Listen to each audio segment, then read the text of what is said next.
प्रद्युम्न का जन्म एवं भौमासुर का वध। रुक्मिणी के यहाँ प्रद्युम्न का प्राकट्य हुआ। उसने शंबरासुर का वध किया और रति के साथ द्वारिका आया। शंबरासुर कल्याण को ढकने वाला लौकिक काम है, प्रद्युम्न अलौकिक काम है। लौकिक काम को अलौकिक काम से ही नष्ट किया जा सकता है।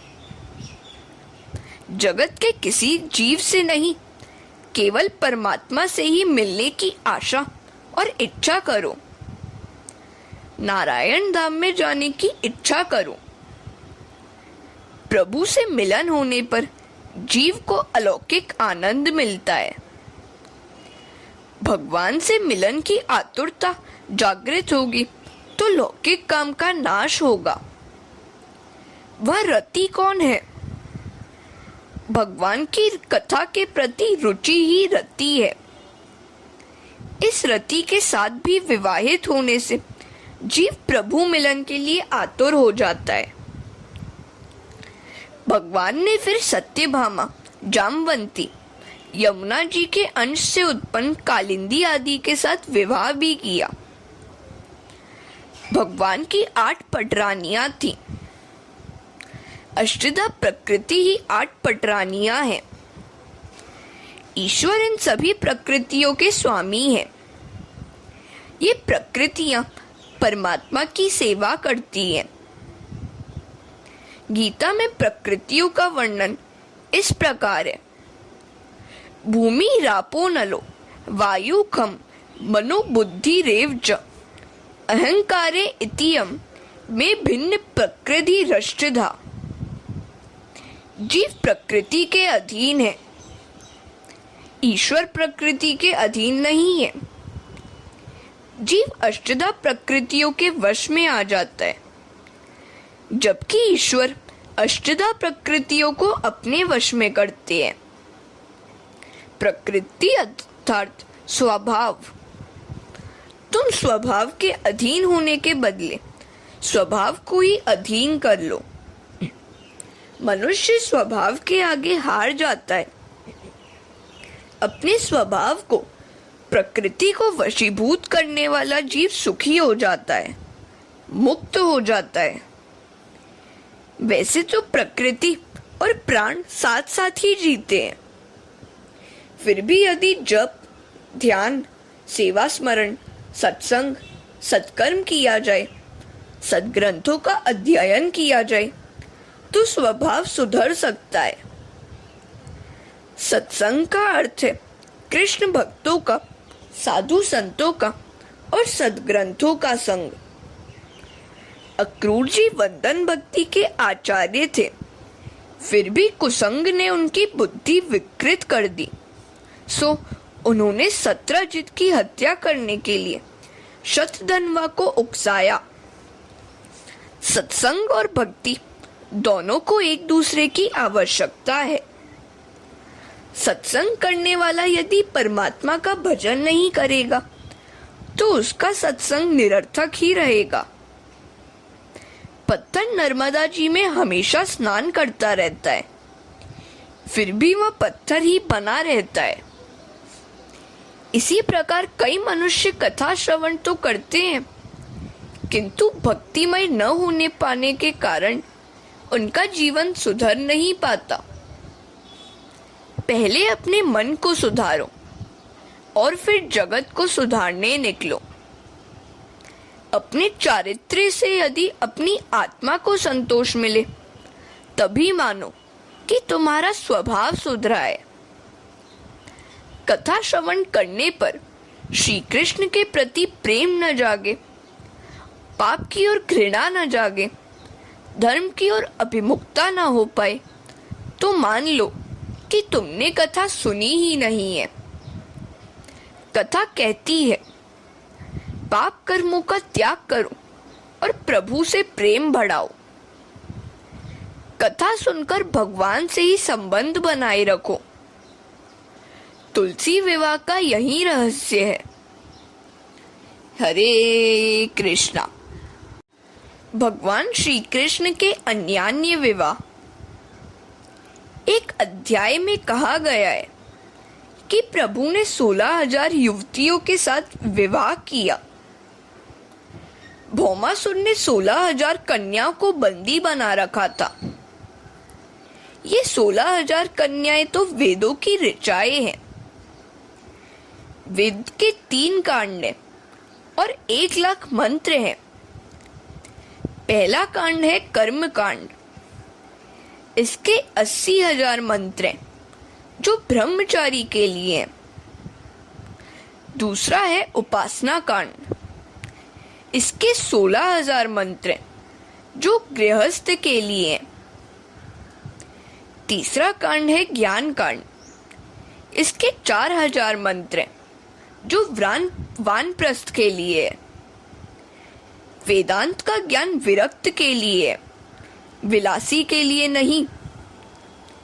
विलासी उपनिषद का तत्व ज्ञान समझ नहीं पाता। भागवत तो सभी के लिए है। वेदों ने ईश्वर के स्वरूप का वर्णन तो अधिक किया, किंतु उनको पा न सके। सो वेदों की ऋचा कन्या बनकर श्री कृष्ण से विवाह करने आई। वेदों के मंत्र केवल शब्द रूप नहीं है। प्रत्येक मंत्र ऋषि है, देव है। वेद मंत्र के देव ऋषि तपश्चर्या करके थक हार गए, फिर भी ब्रह्म संबंध नहीं हो पाया। सो वे कन्या का रूप लेकर आए। वेद की ऋचाएं कन्या बनकर प्रभु सेवा करने आई। गृहस्थाश्रम धर्म का वर्णन वेद के 16,000 मंत्रों में किया गया है। सो श्री कृष्ण की 16,000 रानी कही गई हैं। 16,000 कन्याओं को मुक्त तो किया, किंतु वे सब भौमासुर के कारागृह में बंद थी। सो जगत का कोई पुरुष उनसे विवाह करने के लिए तैयार नहीं हुआ। वे सभी कन्या श्री कृष्ण शरण में आई। भगवान ने सोचा कि रामावतार में मर्यादा का अत्यधिक पालन किया था, अब इस कृष्णावतार में वैसा नहीं करना है। सो उन्होंने उन सभी कन्याओं के साथ विवाह कर लिया। वेद मंत्रों को भौमासुर ने कारागृह में रखा था। भौम का अर्थ है शरीर। शारीरिक सुख में ही रमा रहे, वही भौमासुर है। विलासी जीव ही भौमासुर है। विलासी भौमासुर ने उन राजकन्याओं को बंदी बनाया था, अर्थात अनधिकारी कामी व्यक्ति ने मंत्रों का अनर्थ किया था। कामी व्यक्ति मंत्र का अपने विलासी मन की पुष्टि के लिए विकृत अर्थ करता है। ऐसे व्यक्ति मंत्रों का दुरुपयोग करते हैं।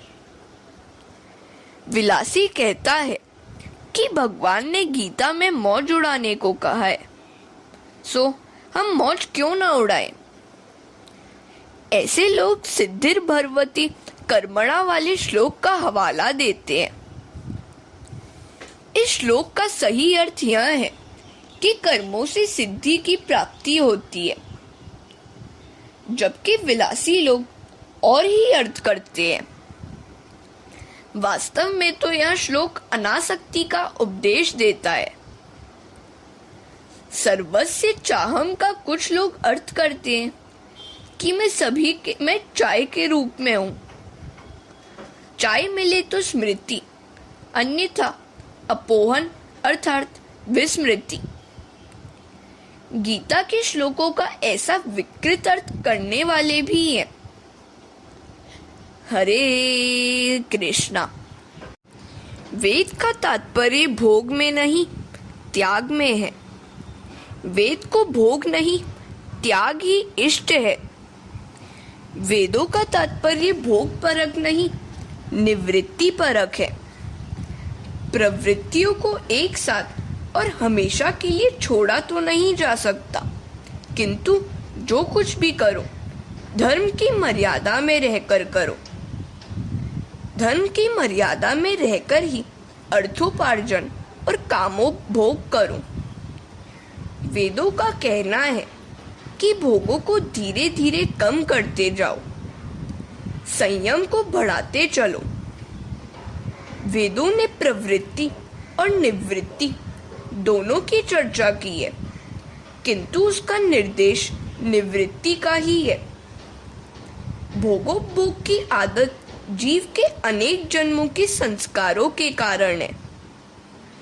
ऐसे संस्कार जल्दी छूट नहीं पाते, इसीलिए वेदों ने धीरे धीरे निवृत्ति बढ़ाने का आदेश दिया है।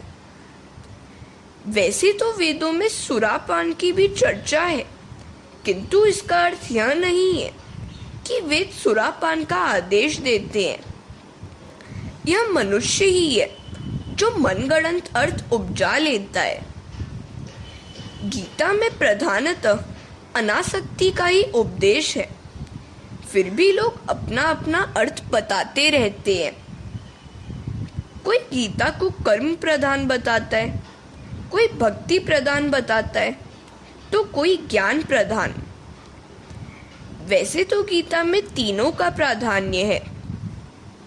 शंकराचार्य ने कहा है कि चित्त शुद्धि के लिए कर्म आवश्यक है, चित्त की एकाग्रता के लिए उपासना आवश्यक है।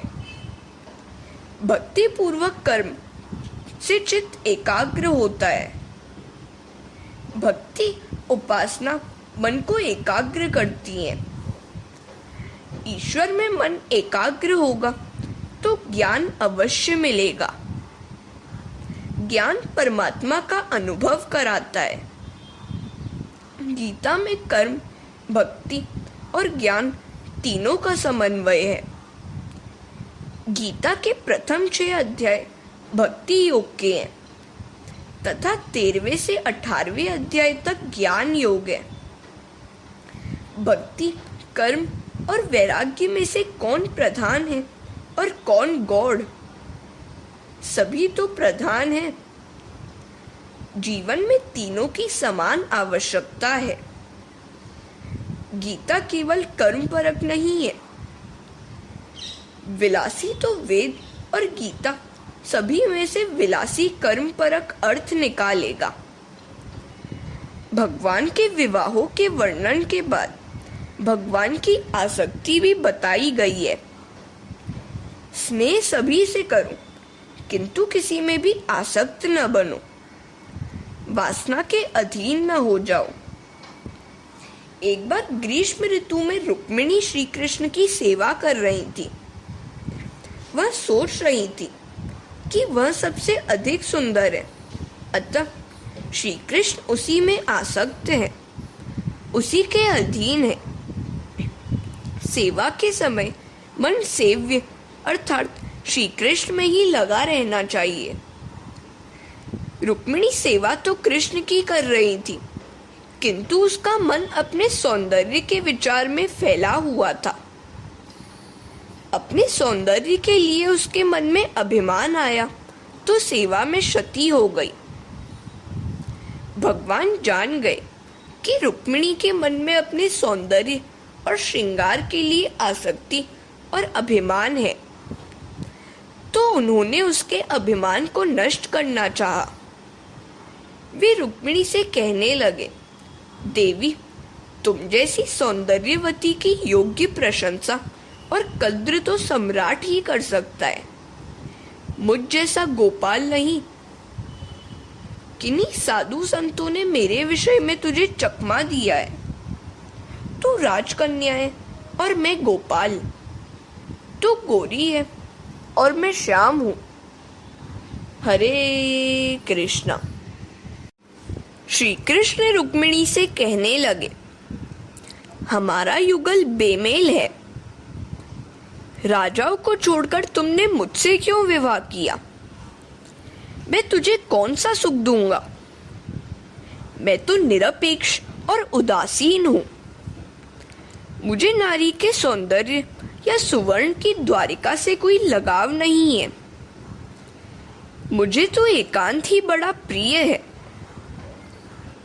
अब भी कुछ बिगड़ा नहीं है। मुझे छोड़कर किसी सम्राट से विवाह करके सुख प्राप्त कर ले।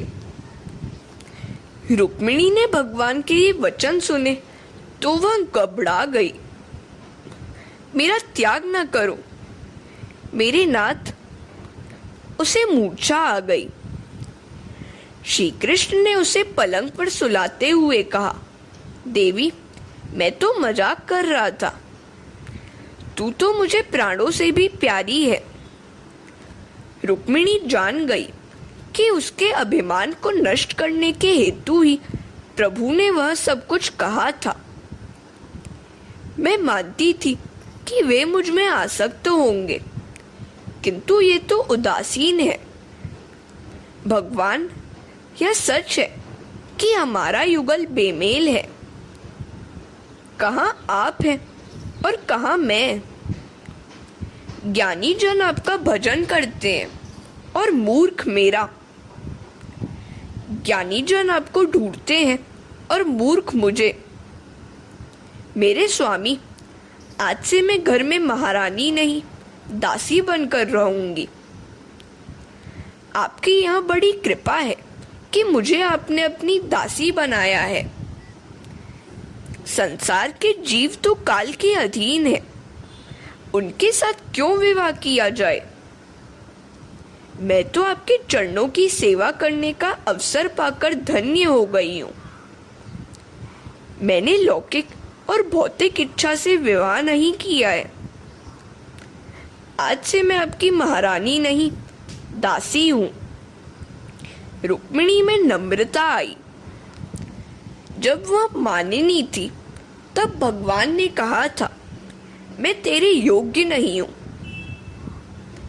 अब अभिमान निर्मूल हो गया तो रुक्मिणी भगवान से कहने लगी, मैं आपके योग्य नहीं हूं। मैं रानी नहीं, दासी हूं।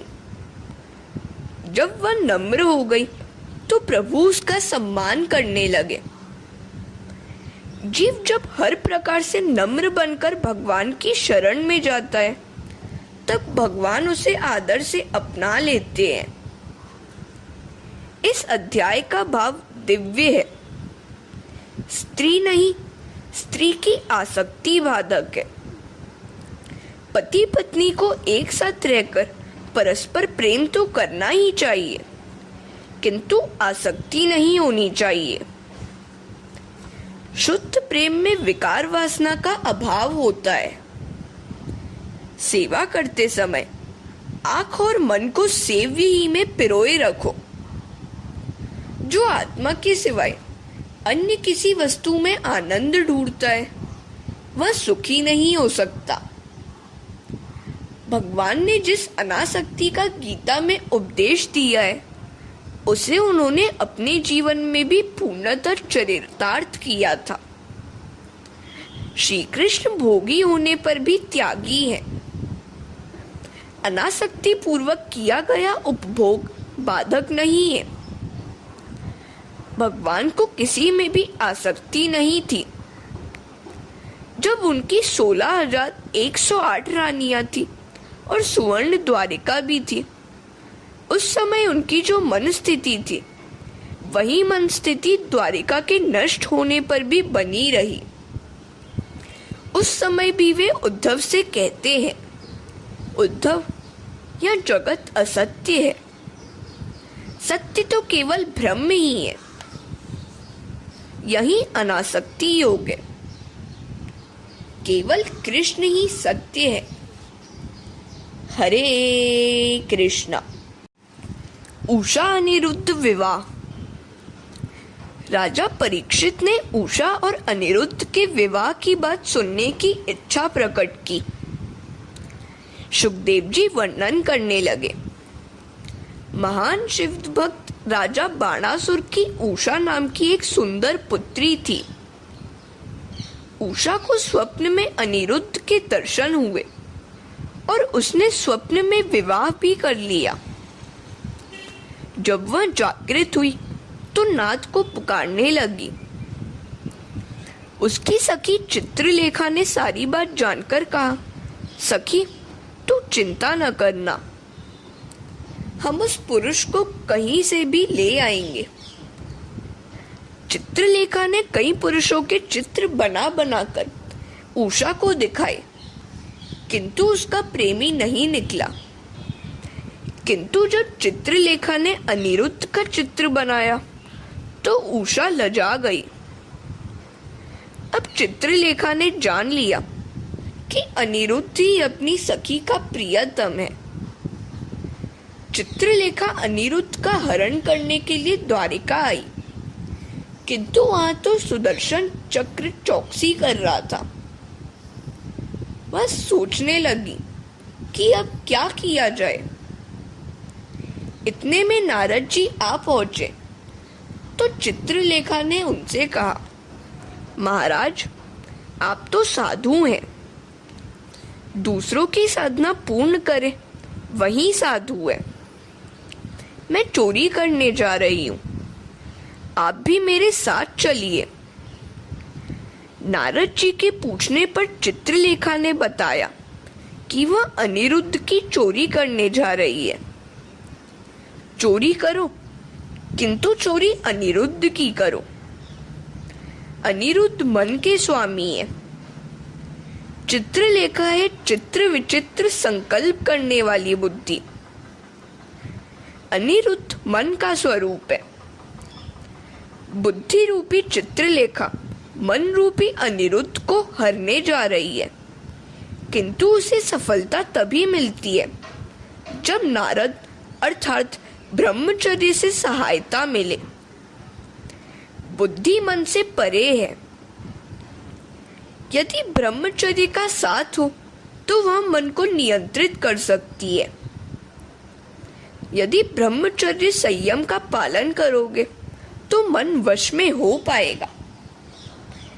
नारद जी ने सुदर्शन से बातें करनी चाहिए तो उसने कहा कि उसे समय नहीं है, सारे नगर की चौकसी जो करनी है। नारद जी ने कहा, यह तो ठीक है, किंतु तुझे सत्संग भी करना चाहिए। तू किसकी रक्षा करेगा? रक्षक तो है श्री कृष्ण। तू अज्ञानी है, सत्संग से ही तेरा अज्ञान मिट सकता है। इस प्रकार नारद जी ने सुदर्शन को बातों में उलझाया तो उधर चित्रलेखा ने अवसर पाकर अनिरुद्ध के आवास में प्रवेश किया। अपनी योग विद्या के बल से वह अनिरुद्ध को पलंग सहित उड़ा ले चली, किंतु उसकी एक पुष्पमाला नीचे गिरी जो सीधे सुदर्शन पर ही जा पड़ी। सुदर्शन ने ऊपर देखा तो विमान जा रहा था। उसने नारद जी से पूछा, अरे यह क्या, कुछ चोरी तो नहीं हो गया? नारद जी ने कहा, तुझे ऐसे निरर्थक विचार ही आते रहते हैं। मुझे कथा करने में कोई आपत्ति नहीं है, किंतु अपने स्वामी की आज्ञा के बिना सत्संग करना ठीक नहीं है। हो सकता है कुछ चोरी भी हुई हो, तू जाकर देख। हाँ, मेरा नाम मत लेना। और इस प्रकार नारद जी नारायण नारायण कहते हुए वहां से चल पड़े।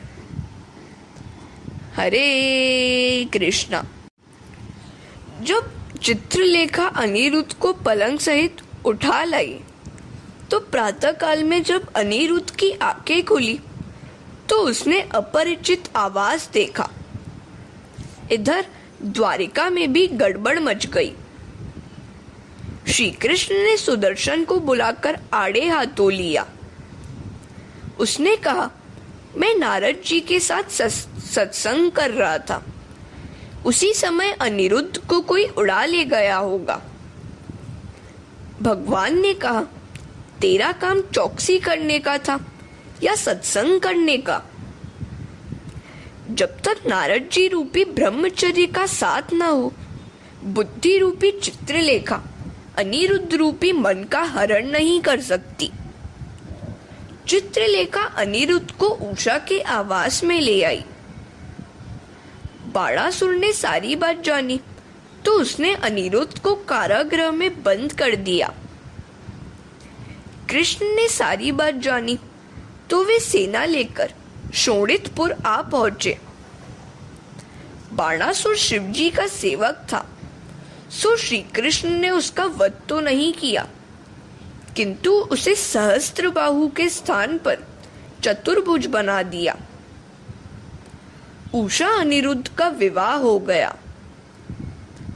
सकाम कर्म पापों को नष्ट नहीं करता, केवल प्रभु के हेतु किया गया सत्कर्म ही पापों का नाश कर सकता है।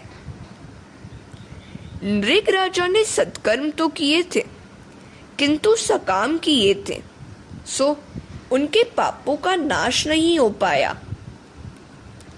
ब्राह्मण को दान की गई गाय को उसने फिर दान किया, सो उसे गिरगिट का अवतार लेना पड़ा। प्रभु ने उसका उद्धार किया। दान की गई वस्तु वापस नहीं ली जा सकती। देवधन का उपयोग विलास के हेतु नहीं किया जाए। आनंद रामायण में एक प्रसंग है। रामचंद्र ने सुना कि एक कुत्ता रो रहा है, तो उन्होंने लक्ष्मण को कारण जानने की आज्ञा दी। लक्ष्मण ने कुत्ते को बुलाकर रोने का कारण पूछा। उसने कहा कि उसे एक सन्यासी ने पत्थर मारा। उस सन्यासी को बुलाकर कुत्ते को मारने का कारण पूछा गया। सन्यासी ने कहा, मैं भिक्षा लेकर जा रहा था, सो इस कुत्ते ने मेरा पीछा किया। मैंने सोचा कि यह मुझे छू लेगा तो मैं दूषित हो जाऊंगा, सो मैंने उसे दूर भगाने के लिए पत्थर मारा। रामचंद्र जी ने कहा, तुमने संन्यास लेने में कुछ शीघ्रता कर दी है। कुत्ता तो पशु है, तुम मन से सन्यासी नहीं हो पाए हो। यह कुत्ता जो भी दंड देगा वह भुगतना पड़ेगा। कुत्ते से दंड देने को कहा गया तो उसने कहा, प्रभु, इस सन्यासी को लाखों की आय वाले मंदिर का महंत बना दिया जाए। सभी सोचने लगे कि कुत्ता दंड दे रहा है या पुरस्कार। कुत्ते ने स्पष्टता की, गत जन्म में मैं एक बड़े मंदिर का महंत था। मैंने देवधन का उपयोग विलास के लिए किया, सो मुझे इस अवतार में कुत्ता बना पड़ा और पत्थर की मार भी खानी पड़ी। देवधन मनीषी ब्राह्मणों का धन, संतों का धन हड़पने का प्रयत्न कभी न करना। सच्चा ब्राह्मण प्रभु को प्रिय होता है, उसका कभी अपमान मत करना। आज तो यदुवंशी ही संतों का अपमान करता है। बलराम ने वन में द्विविध वानर पौंड्रक तथा काशीराज का वध किया। सुखदेव जी ने दुर्योधन की कन्या लक्ष्मणा का शाम से विवाह का प्रसंग भी कह सुनाया। नारद जी के परिहास का प्रसंग भी सुनाया गया। हरे कृष्णा। श्री कृष्ण की दिनचर्या। ब्रह्मचारी को चाहिए कि वह गृहस्थ का संसार देखने की इच्छा न करे, किंतु नारद जी को श्री कृष्ण का संसार देखने की इच्छा हुई। श्री कृष्ण 16,108 रानियों के साथ किस प्रकार व्यवहार निभाते होंगे, वे किसके साथ कब भोजन करते होंगे, बातें करते होंगे, विहार करते होंगे। वे द्वारिका आकर कृष्ण के आवास में प्रविष्ट हुए। उस समय श्री कृष्ण रुक्मिणी के पास थे। उन्होंने नारद जी का स्वागत किया। श्री कृष्ण नारद जी के आगमन का कारण जान गए, फिर भी पूछा, कहिए महाराज, क्यों आगमन हुआ है आपका? स्वयं प्रभु होते हुए भी सन्यासी नारद के उन्होंने पांव भी पखारे। श्री कृष्ण सा गृहस्थ और सन्यासी आज तक दूसरा कोई नहीं हुआ है। उन्होंने अपना गृहस्थ धर्म निभाने के हेतु नारद जी की पूजा की। वहां से नारद जी भगवान के दूसरे आवास में गए। वहां उन्होंने देखा कि श्री कृष्ण उद्धव जी के साथ शतरंज खेल रहे हैं। वहां भी श्री कृष्ण ने उनका भली भांति स्वागत किया। इस प्रकार नारद जी एक के बाद एक आवास में गए तो उन्होंने पाया कि कहीं पर कृष्ण बालकों से खेल रहे हैं, तो कहीं पर भोजन कर रहे हैं, कहीं पर सोए हुए हैं, तो कहीं पर जप कर रहे हैं। एक आवास में वे कथा सुनते हुए पाए गए। जिस प्रकार घर को प्रतिदिन झाड़ बुहार कर साफ करने की जरूरत है, उसी प्रकार प्रतिदिन सत्संग से मन को शुद्ध करने की भी आवश्यकता है। नारद जी जहां भी जाते, श्री कृष्ण को घर गृहस्थी के काम में लगा हुआ पाते। अब तो वे चलते चलते थक गए। वे सोचने लगे कि अब तो किसी आवास में जलपान करने को मिले तो अच्छा हो। जिस किसी आवास में वे जाते थे, कृष्ण उनसे पूछते कि आप कब आए। कई घंटों से वे घूम रहे थे, फिर भी कहना पड़ता था, बस अभी आया हूं। यह तो महायोगेश्वर की माया थी। भगवान ने कहा, नारद जी, मैं तेरी पूजा करता हूं, इसका अर्थ यह नहीं है कि तू मुझसे बढ़कर है। मैं तो गृहस्थ धर्म के पालन के लिए ही तेरी पूजा कर रहा हूं। वैसे तो तू मेरा पौत्र है, क्योंकि तेरा पिता ब्रह्मा मेरा पुत्र है। मेरा वैभव देखकर तो तुझे आनंदित होना चाहिए। नारद जी ने भगवान से क्षमा प्रार्थना की।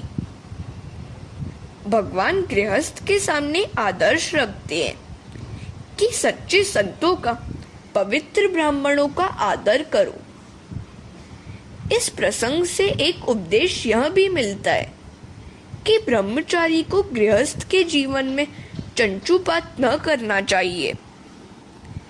शरीर से ब्रह्मचर्य का पालन सरल है, किंतु दृष्टि और मन से ब्रह्मचर्य का पालन करना बड़ा कठिन है। गृहस्थ के जीवन व्यापार का विचार करने से ब्रह्मचर्य भंग की संभावना है। 17वें अध्याय में भगवान की दिनचर्या का वर्णन है। वे ब्रह्म मुहूर्त में ही शय्या त्याग करते थे। स्नान आदि से निवृत्त होकर त्रिकाल संध्या, गायत्री जप, दान आदि करते थे और फिर व्यावहारिक कामकाज करते थे।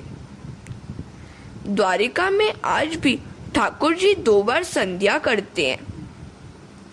वे संध्योपासना, माता पिता की पूजा, गरीबों और ब्राह्मणों को दान आदि भी करते थे। वे गायों की सेवा भी करते थे। गृहस्थ को चाहिए कि वह प्रतिदिन संध्या पूजा, गाय और गरीबों की सेवा आदि सब करे। हरे कृष्णा।